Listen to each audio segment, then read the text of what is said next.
candidato à surpresa na Suíça. Uma outra referência da seleção da Suíça é Yone Sommer, né, goleiro da Inter de Milão.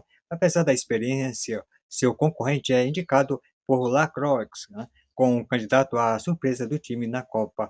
O Gregor Kobel, né, do Borussia Dortmund, é muito bom goleiro. Ele ainda é jovem para a sua posição, 28 anos, mas é sólido e transmite muita confiança para a defesa. A Suíça tem a tradição de ter contado por vários anos com bons goleiros, elogia Léo.